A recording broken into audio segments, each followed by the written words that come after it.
The first assignment for the class project is identifying a real-world need. You'll start out individually and then come together as a group to select one need that you will do some analysis on and then find a change initiative that will help solve this need. Now, this is critical to pick the right things in the very beginning.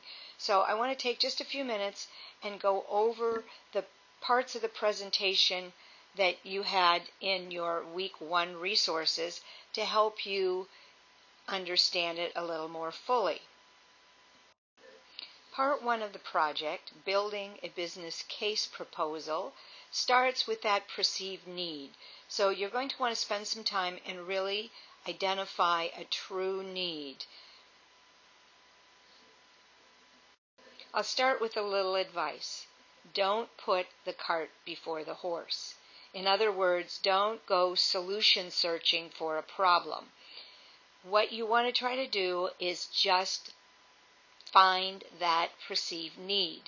Once a need has been identified, then you can do the needs analysis that will help you determine what the true change initiative should be. Once you have identified a perceived need, the next step is your needs analysis.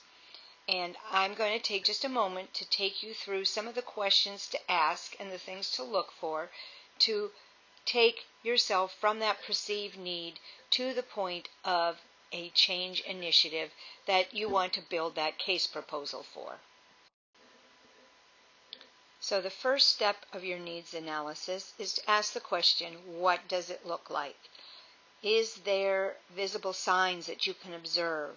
Are people saying things that can kind of lead you to that root cause, that core problem? And then always look at the data. What information is available that can give you a clue to the source of the problem or the ramifications of the problem? So let's say, for example, that we've noticed that there is a high employee turnover rate. We've noticed because we constantly see new faces in the same jobs. So the first thing to do is actually look around and see what other things you can observe about that situation with always new employees. Secondly, listen, ask questions. What are people saying? There's probably some consensus on something that's underlying causing this constant turnover. And finally, take a look at the data. HR, maybe payroll, can tell you how many new employees have come in the last several months, how many employees have left in the last several months.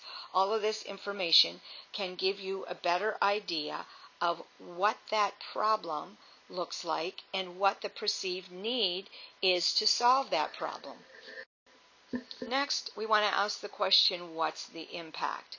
What is the impact to quality, impact to productivity, impact to growth of the business, maybe growth in revenues, growth in size of the business, growth in reputation of the business? There's so many different ways that you can look at these three things based on what the problem is and your perceived need.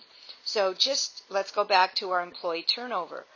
What quality type of issues could be impacted? Maybe it's the work environment. Maybe it's employee engagement. Maybe it's management communication. Again, look at your situation.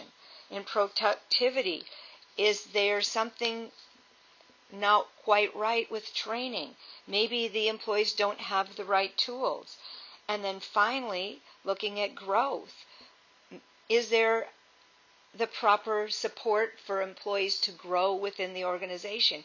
These are just all questions that you can ask to take a look at what is the impact of the problem and the perceived need. Once you've explored the two previous questions, you want to take a look at what is the root cause.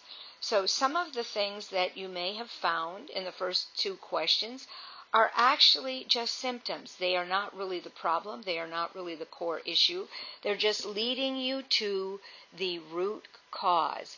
So start looking at the whole list of things that you've identified in your analysis so far. take a look at what are the cause of those things and try to find the root cause, the source of the problem, because that's what is going to need to be changed to find a solution. The best way to get to the root cause is use Toyota's 5 whys. And so in this process, you find a symptom and then ask the question why. And once you've come up with the response, you ask why again and again until you get to the source of the problem. So for example, maybe the symptom is poor employee engagement. And the question is why? Because the employees have no interest in what's happening in the company. Well, why do they not have any interest? Well, they're not receiving communications about what's happening in the company, so they don't have the ability to have that interest unless they hear it through the grapevine. Well, why are they not getting communications? Because the company doesn't have a system of communicating with all of the employees. Question, why? Why don't they have a system? Because no one has been assigned to be responsible for employee communications. Why? You can take this a step further if you want. That's just an example of how to take that down. So if you just look at the poor employee engagement, you may want your change initiative to be, we're going to put on this big program to try to get employees involved, when in fact the key core issue, the root cause, is that nobody is being responsible for communicating. So that's the type of process you want to try to go through. As you prepare to meet with your group next week, use the last 4 slides to identify that real-world need. And as you do, take the following questions into consideration. First of all, consider the organization that you're already associated with. See if there is a need that would be a good fit for the project for your team. Ask yourself, is this need substantial? And of course, do you have access to data and content that will help you analyze the need and determine a possible solution or the best solution for your change initiative? And then finally, can you get your team members to buy into this solution? So, good luck this week identifying your real-world need, and then next week you can negotiate with your team members, see which one is best for your team, and go on to the next step, which is getting into a more detailed needs analysis.